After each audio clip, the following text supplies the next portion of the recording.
Welcome to the Finance Marketing Podcast, a show that empowers finance professionals to market their businesses in ways that feel good and actually achieve results. I'm your host, Hillary. I've been working with folks in financial services to develop marketing strategies that work and create results-oriented marketing content since 2020. And I've learned a lot about what works in finance marketing, what doesn't work, and where financial services pros get stuck. Join us each Friday as we explore real, effective ways to market your finance business and connect with folks who truly embody your ideal clients. My guest this week is Kristen Ricupero. Kristen is a financial coach and certified profit-first professional, helping individuals and business owners create confidence, clarity, and control with their money. So Kristen has been a client of mine for several years now. I believe she actually started working with me back in 2021, and she is truly one of my absolute favorite clients to work with. Over the years, I've had the privilege of watching her business grow from a solo practice with just her to a thriving team of coaches, and I have been a part of her marketing evolution along the way, which has been such an honor. So in this conversation, Kristen was kind enough to come on and pull back the curtain on exactly how she's built her business through content marketing and SEO, with the vast majority of her clients finding her through Google searches without doing any paid advertising. Kristen was super honest and transparent about her marketing journey, the good, the challenging, the works in progress, all of it. So if you're looking for really practical insights on building a sustainable content marketing strategy, creating authentic email connections with your audience, or showing up more genuinely on social media, this episode is packed with some really valuable takeaways. Without further ado, let's dive in. Kristen, thank you so much for joining me on this episode of the Finance Marketing Podcast. I am so excited to have you here. You've been a client of mine for a long time, and you're one of my absolute favorite clients as well. So I'm just so glad that you're here. Oh, I'm so glad just to be here to share, what we've done, what's worked, what hasn't worked, how we transitioned, and all of the things. So absolutely love working with you and your team. Well, thank you. I would love to start if you could just share with our listeners a little bit about who you are and what it is that you and your team do. Yeah, absolutely. So I am Kristen with Financial Fitness Coaching, and we are financial coaches who work with both personal finances and business finances. And so one of the things that really sets us apart and unique with our business finances is that we do bring that holistic approach, and we don't just address the business piece of it and the profitability and pricing and things like that, but it's how our business owners bring their finances home and then how they interact with it, spend intentionally, and use that money to create the life that they dream of as well. So we kind of walk them right into the personal finance parts of it as well. So I have always loved that about your team. And, I talk with and I work with a lot of financial coaches, and I think that what you do in this area is actually quite unique. Yeah. Yeah, I think it is. And I do think it's growing. Obviously, I think when you're in anything, any industry, you feel like, oh my gosh, everyone's doing it. But I do know that when we started and when I started, it was absolutely, we were the only ones who are really implementing both parts of it with our business owners. Personal finance, kind of a lot of people were doing at that time. But yeah, so I do think it still sets it apart. I think that we do it very well. I think you do too. I know that when we first started working together, you were kind of not necessarily a one-woman team. I think you had some admin support, but over the years, you've added several coaches to your team as well. Yeah, absolutely. And it wasn't something I ever thought that I would do, Hillary. I actually had a really great session with my mentor, and I didn't want to expand. I did. I had you guys doing, some things. I had a little bit of social media help, a few different VAs back and forth. But I was maxed out. I was adding hours that I didn't want to add. And it's funny enough because I'm not money motivated, right? But I'm driven by impact, and that's one of our core values. And so I was adding hours because I knew there were people out there that I could help, that we could help, all of that.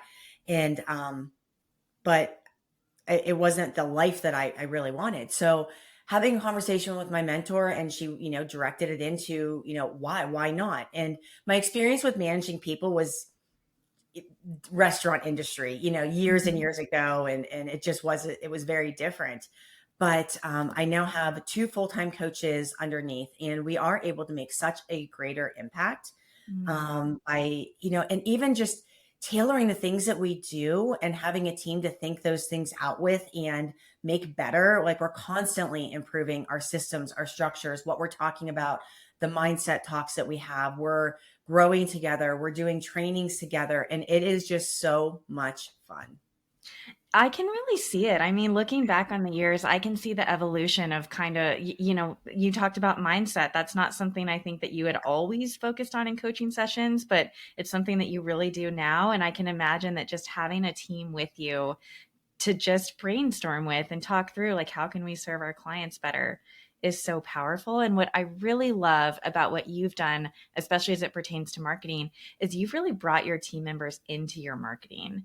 It's not just you as the face of financial fitness coaching, which you are the face of financial fitness coaching, but you always have your team members involved in the email newsletters and the creation of the blog topics and things like that. And I feel like from an outsider looking in, that's been such a great way for you to not only grow your team, but also grow your marketing and how you reach people outside. Well, thank you. Yeah. I mean, honestly, it gives them ownership over things, Mhm. right? It's not, and the first time that we got together in person last year, we actually just did an in-person retreat last week. Mm. Also, but it's the dynamic is just amazing to get to be with these women, that I talk with every week and things, and but do things and create together. And the ownership that it's not them doing things my way. Mhm. We get to do it our way. And every coach has a different strength, right? Like every coach is going to be better at a different topic. And so using those unique abilities to bring that into everything that we're doing in the marketing, we did a brand new photo shoot, fresh branding. So Oh, you can look for all of that, some updated things there. Even just things that we use like in our blogs, right? So a little bit of fresh stock image. Um, but it's great. It really has been an amazing experience in growth of the business. oh, that's so great. Well, let's talk about marketing. And I'm very excited to see the brand photos. Those Yes. sound great. Can you give us just kind of a broad overview of how do you market financial fitness coaching? And maybe we can start even at the beginning, even before you worked with me. How did you get clients and how has that evolved? Yeah. Um, so I mean, I've always been, and maybe my terminology is not right, but like I've never done any ads. I Mhm. think everybody explores with that when they're first new, right? So when I was first in the business and I opened up a Facebook page, I'm like, oh, certainly because I opened a business and create a Facebook page, people are going to hire me, right? Right. And then it's crickets. You're like, what's wrong? Well, let me throw money at ads, right? Not having messaging or anything. Did that. Absolutely. Can't deny that. But one thing that I have always focused on really has been SEO. And Mm. that's, you guys have played a huge role on that. I guess it's not even SEO anymore. It's what, GEO or AEO or something else. Mhm. But um, all of our clients, I don't have the direct percentage, but if it's not from a referral from a client we're working on or a referral partner, it is coming from Google. So we Mhm. do ask in the bottom of our intakes, how did you find us? And it is repeatedly internet, Google, internet, some version of that comes up. And so I've always focused on maintaining that we had, well, not always. Again, I was really bad with it myself, being consistent, getting blogs out and just writing and trying to update and give good information. But that has been the one key focus, I think, for at least the last 3 or 4 years, making sure we're Mhm. consistent with 2 a month. Just this year, I have gotten, it was a huge goal of 2025 was to get better with email marketing. Mhm. And so you had helped us start the personal newsletters once a month, and we got a really good grasp on that. This year, I also started writing business, call them newsletters, but weekly. And I went from really hating and having this like anxiety over writing this and like this, I have to do it, and it's so hard, to really enjoying most weeks, like sitting down and thinking, okay, what's happening in our business? How can I relate this to theirs? So like last week, it went out about how we use like our bank accounts, and we use like a personal development account for like team trips and like growth and potential. It started out as a solopreneur, but it's really expanded into, this is basically a team trip account now. And Mhm. or if we want to take courses together and other things, but how we can do some growth opportunities and budget, right? Nobody likes the word, but how we can Mhm. do that and stick within those boundaries. And so using the personal things that we're doing either in business or in personal finances and relating that has been really fun to figure out how to tell those stories. I can imagine for clients too. I mean, I know this isn't the reason you set out to grow your team, but I can imagine for your clients, it's been really helpful too for you to have that experience of growing a team and how that plays into business finances and all of these things as well. Yeah, absolutely. I mean, I absolutely share like some of my experiences because I do think in our business financial coaching, we toe on consulting as well, right? Mhm. As we're doing profit first. We're profit first professional since 2019. We do take on a role. I don't market it as CFO, but with our longer term clients, without doing the books, we really step into a CFO, fractional CFO type of position with them. Mhm. But we don't use that word purposely because most people think I don't need that, right? So trying to Right. give them what they want, but what they need at the same time. Yes, what they don't know that they need. Yes, thank you. Right, exactly.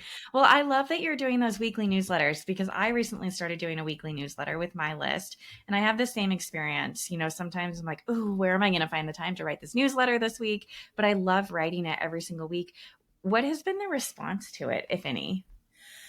Actually, I mean, it's been pretty good. I will say that our one-to-one clients have the highest open rate. They look Sure. forward to it every week, right? I get responses back. It's been really fun for them to even get to learn some more personal types of things that I will share in there here and there. Mhm. Um, But, otherwise, I think that also when I look at like our numbers and our Mhm. metrics as far as email, what I'm not doing a good job right now is adding new people to our list. But Mhm. our open rates have been phenomenal since we got through like Mm. a little bug with, I don't know, bots attacking us and Yeah. stuff. And But let's talk about that in a second because I think that's okay, like such a scary situation and it can really it happened to me years ago and it's scary. really? Yes, but I do want to hear about the response. Yeah, no, I mean, I'm just watching, so I track it on a monthly basis. I go back and just kind of look, and our open rates are pretty consistently growing a 0.5% to 1%, every couple Mm, of weeks or so. So it's really fun to see that knowing that we have an engaged list, even the list that we have may be smaller, but they're engaged. They want to hear what we have to say. They look forward to opening it. Yeah, that's so great. I know. I always say it is so much better to have a small engaged list than a huge cold list because it's just impossible to revive a huge yeah, cold list. So that is awesome. Let's talk about what happened. I think it was earlier this year, right? April. With the Yeah. email bots, you had come to me and you had said our email list has just been growing insanely. And at first I was, oh, yay, that's exciting. But then a little red flag popped up in my head. And so I dug in a little bit more. Can you tell us what happened? Yeah, I mean, yeah, I was like, wow, this is great. I mean, we're going from, 1200 to 1500 to 1800. I'm like, crap, we're going to have to increase like our active campaign and like, but it's Yeah. a good problem to have.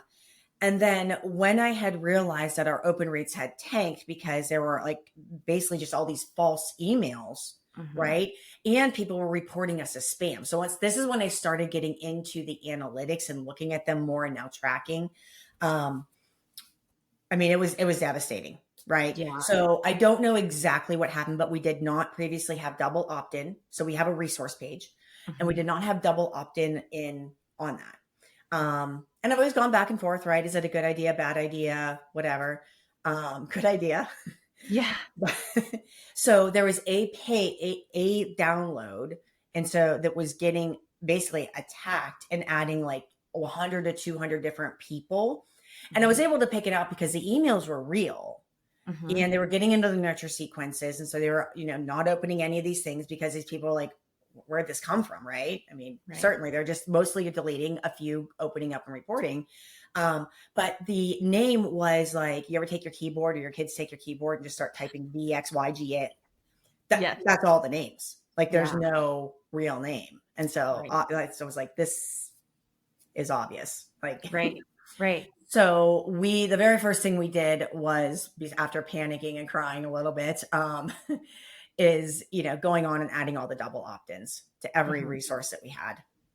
I deleted everybody and then I sent out one mass email, which I don't do a lot of like mass emailing to the whole list, but saying exactly what happened. Hmm. You You might be on this list and you did not mean to be. Like, you aren't supposed to be here. You didn't sign up. And I am so sorry. We screwed up.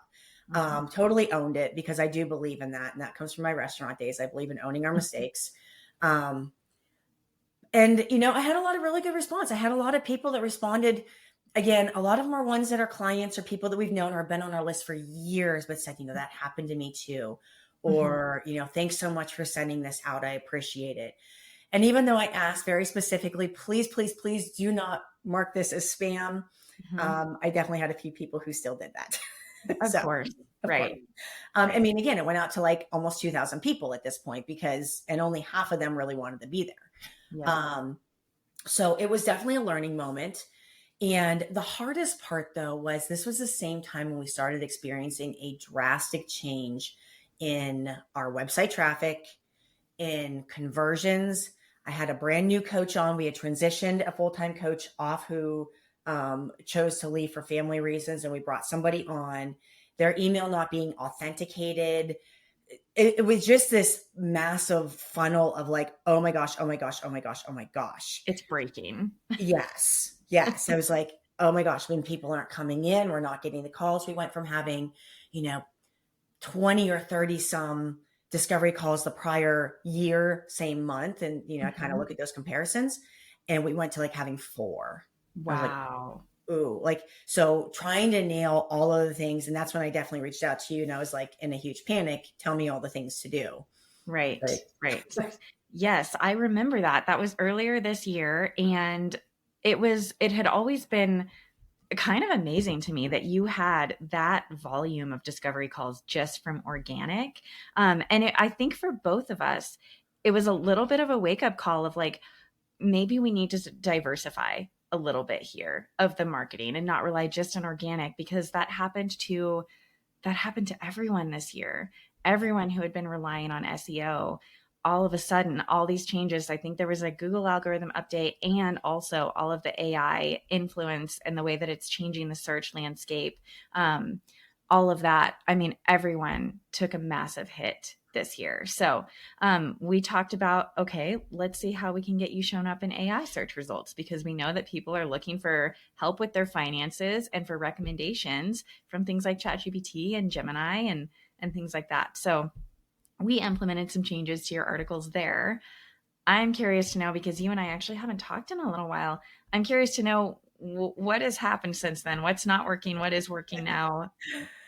Well, our website traffic is back up, like Mm, back up to original numbers. I can't say original numbers, but at one point we were getting over 1,500 views or new people or whatever.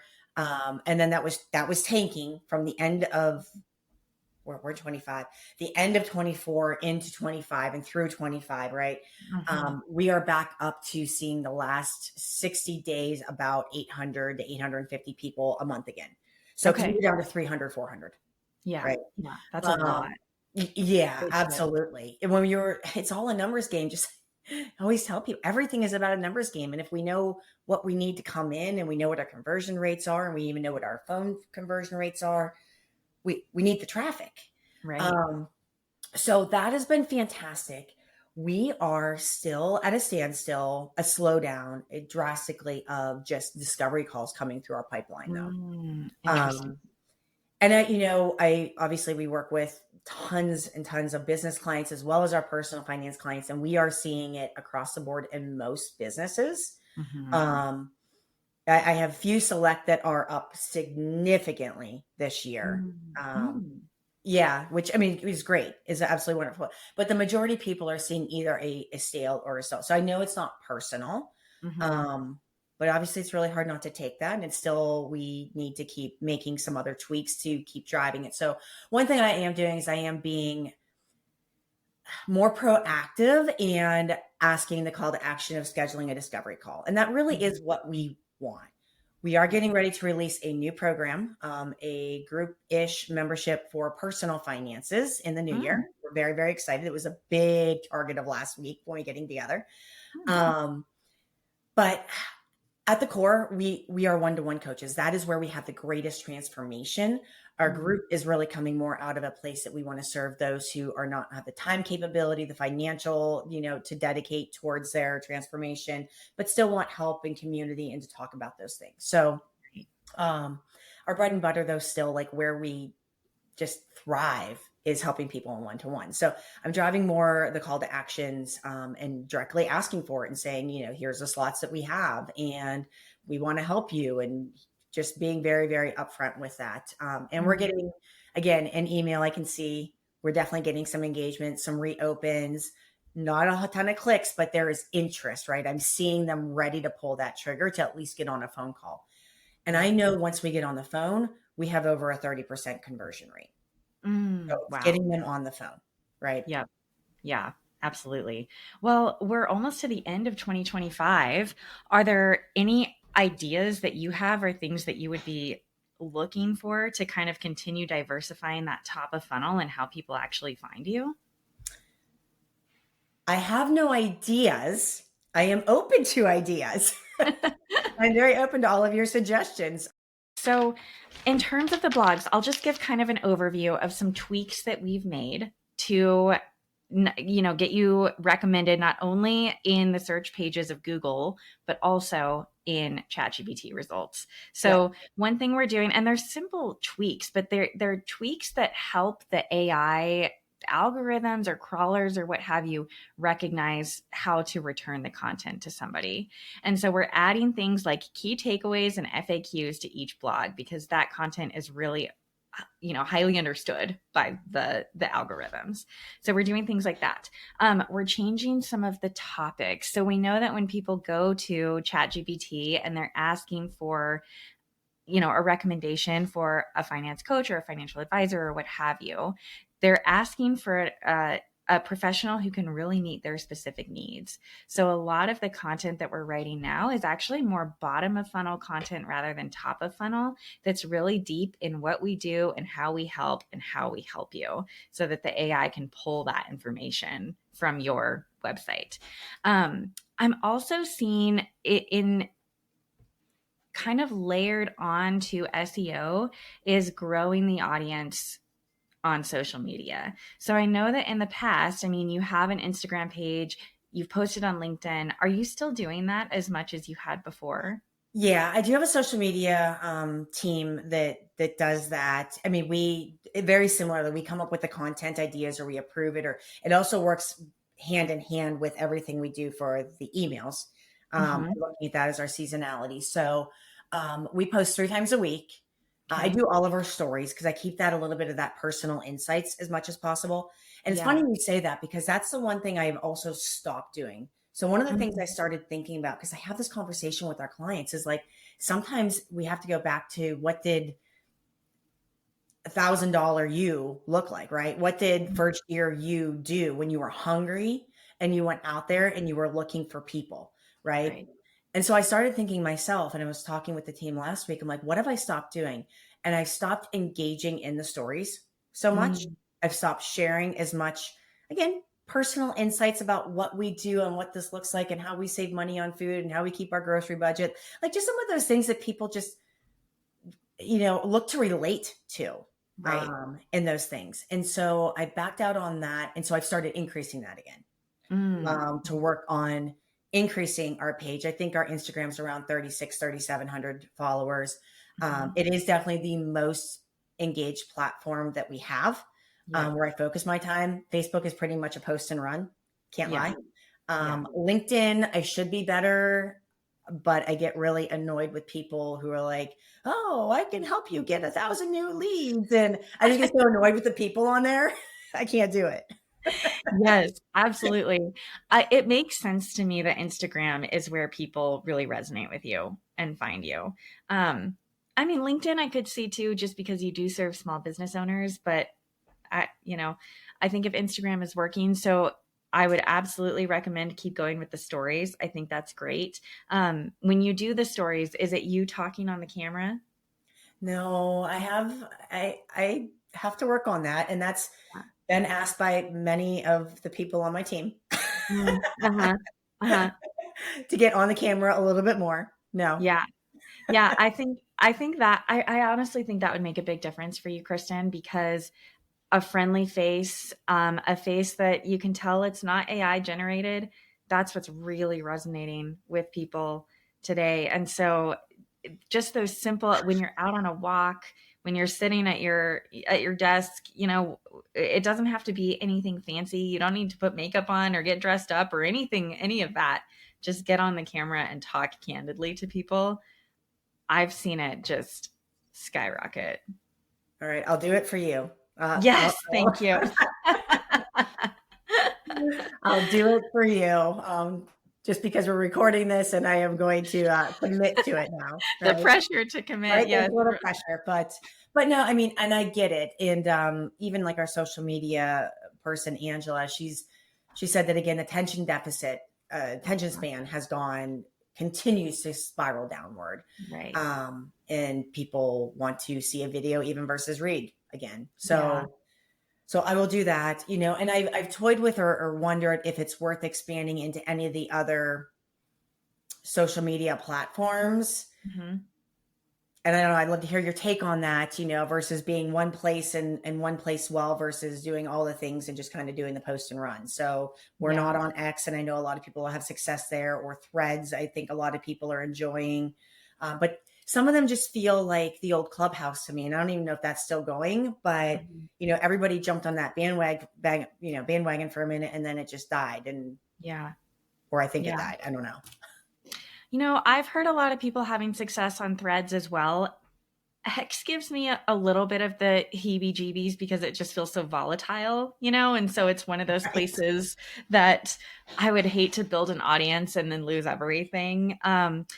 For you, because I think there's still things that you can be doing on Instagram that are heavier lifts. I would do the story videos.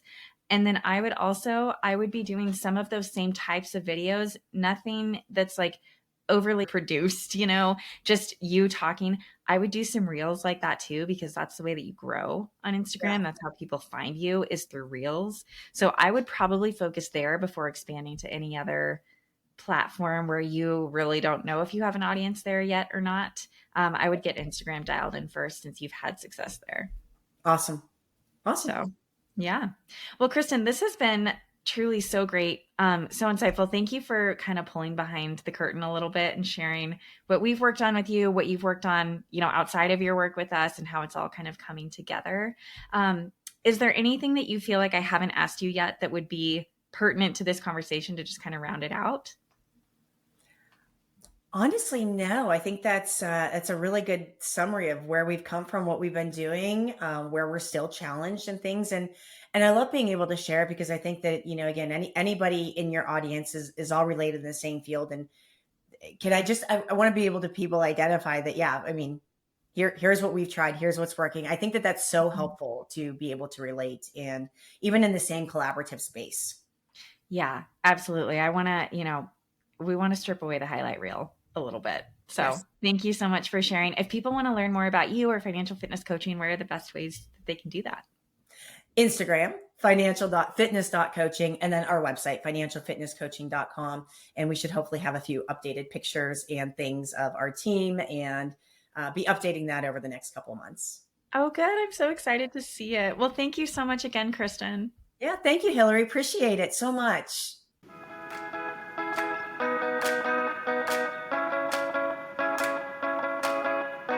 Thank you so much for joining us on this episode of the Finance Marketing Podcast.